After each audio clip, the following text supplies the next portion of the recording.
So, all right, while we're still in the SEC, let's dive into Tennessee, Georgia, because we build this up as potentially the game of the century, and it did not live up to that. Unless you're a Georgia fan, then maybe it was the game of your century, but ends up a 27-13 loss, which honestly, I'm surprised it ended up that close based on what I saw in the first half.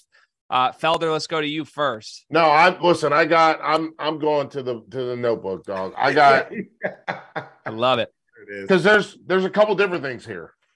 I've had a bunch of Georgia fans tweet at me and be like, yeah, we killed them. And I'm like, you do realize that there were 4 touchdowns that they missed. Yeah. 4 missed touchdowns. And yes, I will say 50% of those touchdowns, they were missed because you did have a guy in Hendon Hooker's chest. But those other 2 touchdowns, he missed on his own. He missed those on his own. Yeah. He had time, he had space, he had room in the pocket. And Max, you're an offensive lineman. So you tell me if I'm wrong. But 2 of those touchdowns, he had space to step up and make a throw and make it accurate, and he missed. Yep. And Keely Ringo was one of those recipients. Yes. Why is that not a back shoulder throw? I have no clue why you don't put that back shoulder where it's either him or out of bounds. I don't get that. Why is that not a back shoulder throw so that he can step, come back and get it instead of you basically just it's like Ringo was your wide. You threw it to him. So I'm not going to sit here and make excuses. Georgia won that football game. They did a great job. The play that they ran, and I don't know if you guys have ever seen this. I'm going savage mode. There it is. There it is. But the McIntosh play in the first quarter, 1:32 to play. The McIntosh play, where and here's the thing. People don't know this. And I had to go back and watch it many times because it looked like, I was like, are they playing cover 1 or are they playing cover 3? But they're playing cover 3, but we all know the rules of cover 3, where if there's nobody outside of the tackle, that corner's got to lock up. Mm-hmm. And when that corner locks up with an inside release, the corner locks up on a vertical inside release, the safety is coming down to play curl to flat. And then McIntosh comes on a flare, but that flare turns into a wheel. And it's like, oh, wow, this is a huge play. This guy, he doesn't collision in. There's nothing he can do. It's a huge play, which leads to a touchdown. Darnell Washington is humongous. I don't know. He's an offensive tackle playing tight end. Dude, he's the same size as LeBron James. Exactly. It's insane. He's only 20 pounds lighter than their right tackle. It's insane. And it's nuts to watch him line up and just they're like, I guess we're just gonna move everyone. Yeah. So that was the thing. And then you look at Tennessee. Offensive lineman. He's an unbalanced offensive lineman. Yes, right? Exactly. It's unbalanced. Unbalanced line when he's in there. And then when they go unbalanced when he's in there, there's nothing you can do. No, he's your tackle. He's your offensive tackle. Yeah. So it's I mean, they honestly, we talked about this a couple of weeks ago, right? When we were talking about how do you crack the Tennessee code? Remember that, Felder? Yep. Oh, we wish it was Cincinnati from a year ago. Yes. Kobe Bryant and Sauce Gardner, get aggressive corners. Well, Starks, Ringo, and company, they said we're up for the task. Yep. And they went out there, and those boys played. They played their football, and they played their ass better off. than their receivers. Yeah, they played better than them.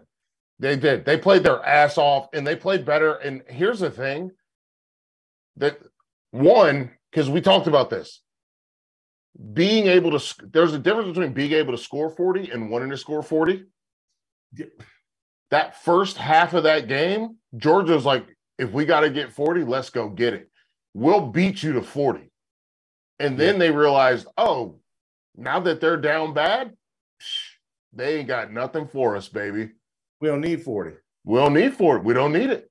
But we will go and get it but we don't need it. It was the opposite of the Oklahoma game from, what was that, 4 years ago, 5 years ago?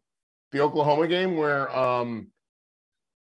Oklahoma just basically blitzed. They just like completely threw all the offense at Georgia, and Georgia was like, what are we going to do at halftime? And then Georgia had to come back with Sony Michel and the whole deal. Oh, that's right, yeah. They had to come back and get back into the game and then ultimately win the game.